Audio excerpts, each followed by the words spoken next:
Since the beginning of recorded history, warrior women have stood at the front lines of revolutions, kingdoms, and civilizations. From the steppes of the Scythian Empire to the mountain fortresses of Media, and from ancient queens to modern Kurdish fighters, these women didn't just survive history, they forged it. The Amazons of legend were no myth. They were based on real women, Scythian and Median warriors of the ancient Aryan world. The Scythian Empire, stretching across the steppes of Central Asia, was home to horse-riding, bow-wielding women who rode into battle beside men. These warrior women lived free, governed themselves, and were buried with their weapons, proving their elite military status. The Medes, close cousins of the Scythians, lived in the mountains of what is now Kurdistan and western Iran. Like their Scythian sisters, the Median women were known for their strength, independence, and leadership. They became queens, priestesses, governors, and warriors in one of the oldest Aryan empires in history. The Medes and Scythians share a close ancestral and cultural bond rooted in their Aryan heritage. These tribes roamed the vast Eurasian steppes and mountainous regions, forming powerful confederations known for their fierce warrior cultures and equestrian mastery. Originally, the Medes lived on the steppes alongside their Scythian cousins, sharing many cultural and martial traditions. The Scythians are famously remembered for their horse-riding, bow-wielding warrior women, the Amazons of legend, who fought alongside men and were buried with their weapons as proof of their elite status. The Medes later moved into the Iranian plateau and lived in the rugged Zagros mountains, where they embraced and adapted many of these traditions, forging their own legacy of strong women leaders, priestesses, and warriors. Many scholars note that both the Scythians and Medes were known for their warrior women, Amazons, who played significant roles in their societies, as described by modern scholars. This is also the belief of Greek scholars and historians who documented the presence of these fierce female fighters in the region. Over many millennia, the Medes gained the advantage of becoming expert mountain warriors, mastering the difficult terrain of their homeland. Additionally, many women's graves have been found in Media buried with weapons, providing strong archaeological evidence of the warrior status of women in Median society, something not seen on the Iranian plateau before. This rich tradition of Amazonian warrior women, celebrated among the Scythians and the Medes, continued to inspire generations, with echoes of their courage seen in the powerful female figures throughout Kurdish history and beyond. The Sarmatians and the Alans, later descendants of the Scythians and the Medes and other Aryan people, migrated westward into Europe, carrying with them their rich warrior culture and traditions. The term later descendants highlights that these tribes emerged after the Scythians and Medes, inheriting and continuing their martial customs and cultural legacy, adapting them to new lands and eras. Historical and archaeological evidence shows that their heavily armed warrior women inspired the emergence of Europe's legendary female fighters, including the Viking shield maidens, Celtic warrior queens, the Valkyries, supernatural warrior maidens who chose those who would die and those who would live in battle. Often depicted as fierce female fighters serving Odin, or the Družinitsa, Slavic warrior woman, and other iconic heroines of the medieval period. These fierce women, like their Sarmatian and Alan ancestors, challenged the boundaries of gender and warfare, leaving an indelible mark on European history. The continuation of their story will be told in upcoming videos, revealing how the spirit of the mountains and steppe warriors shaped the course of Europe's martial heritage. The Scythians and Medes both placed women on horseback and in the council.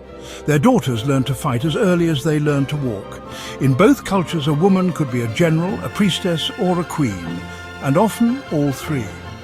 Just like the Scythians buried their women in full armor, Median tombs contained spears, bows, and ceremonial daggers beside female remains, signs of noble status and readiness for war.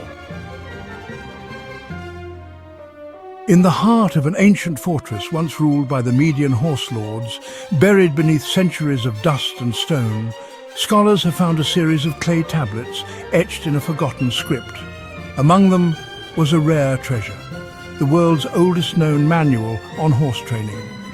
Penned by a master horse trainer named Kikuli, the text laid out a precise 214-day program to transform horses into elite chariot steeds, with carefully timed feeding, rest cycles and endurance drills.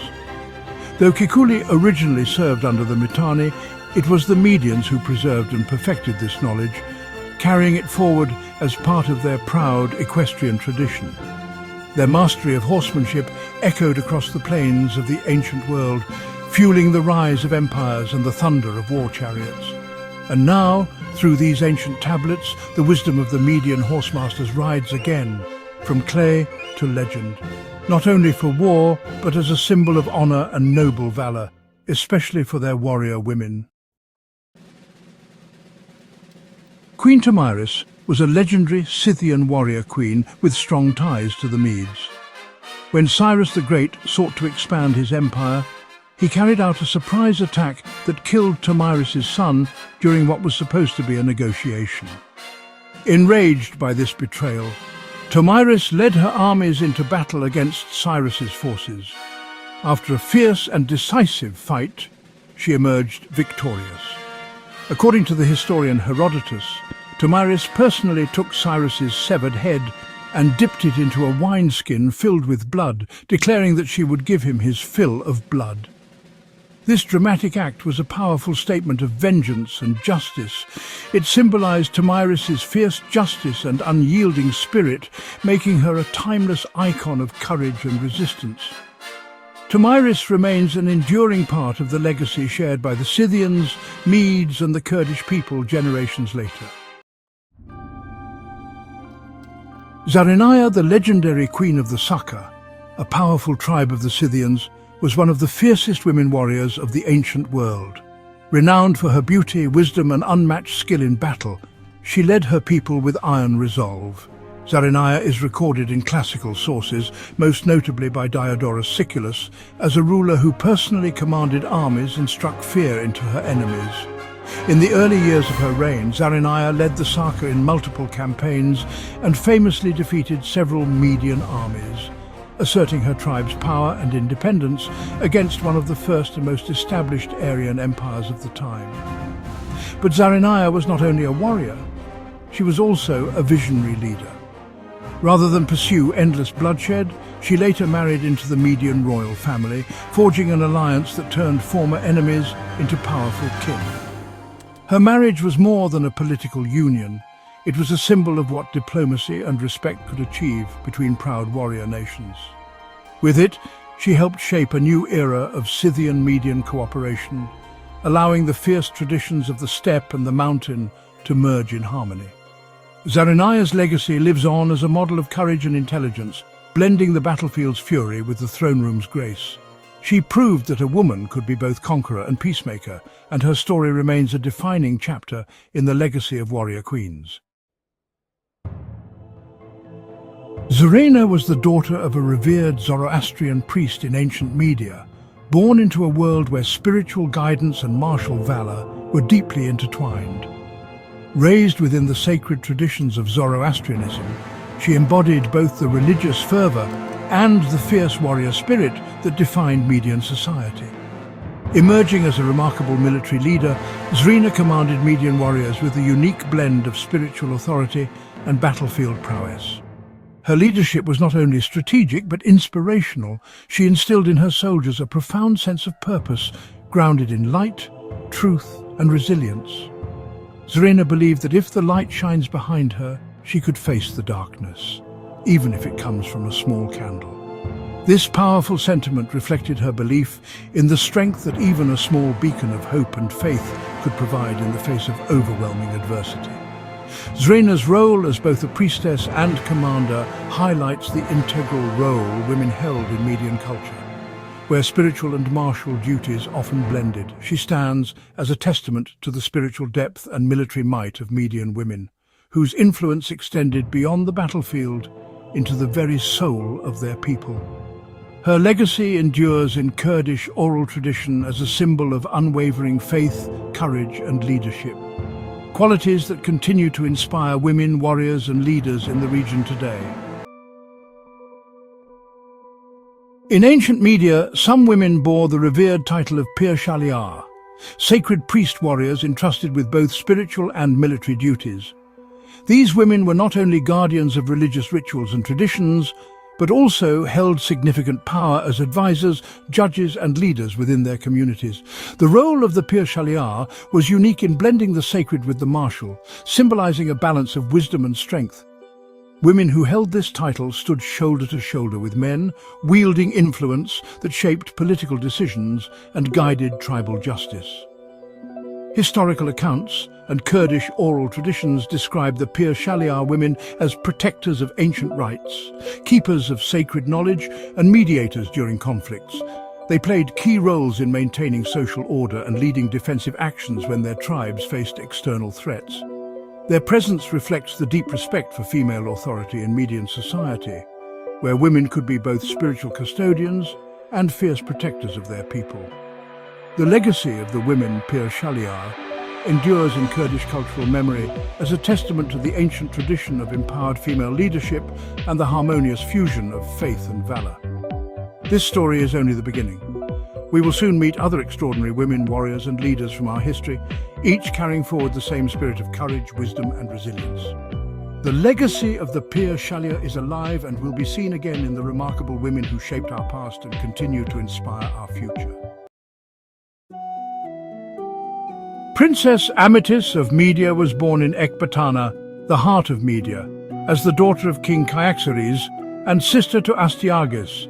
Her marriage to Nebuchadnezzar II of Babylon was more than a personal union.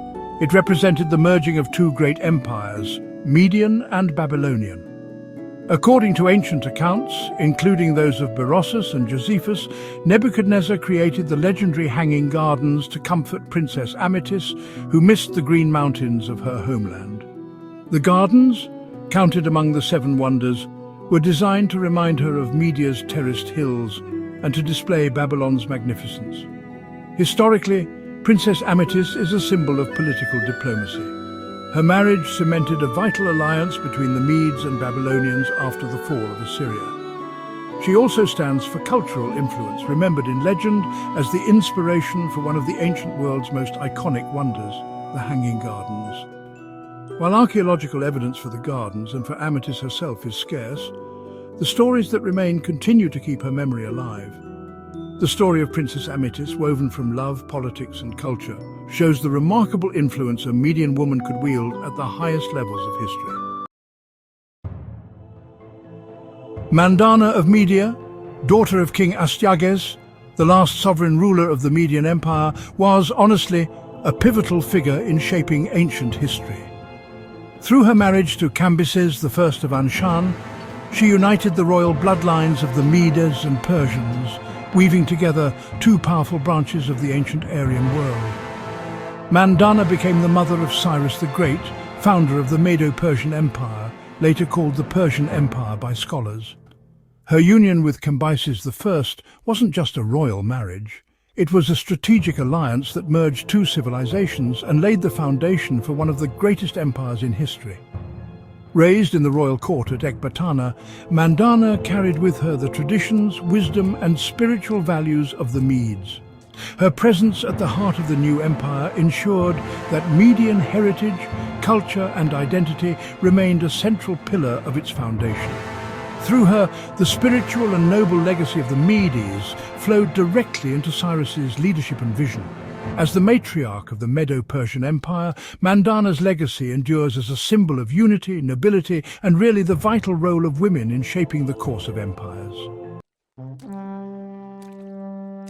In ancient Media, noble women were not just figures of the court. They governed cities, advised kings, and even led troops during times of invasion.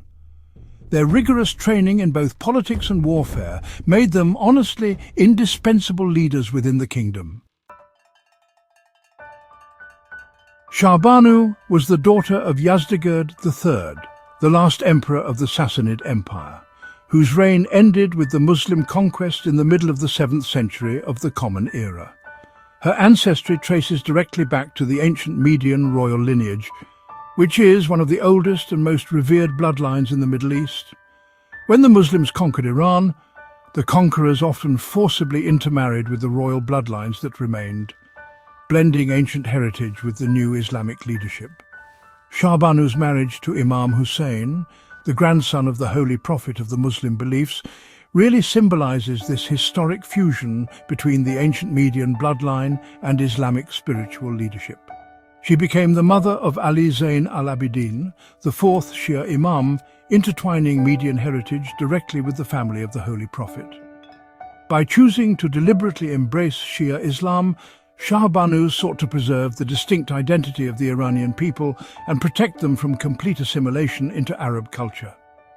This conscious decision made her faith and legacy a symbol of resistance, maintaining Median and Iranian heritage within the evolving Islamic world.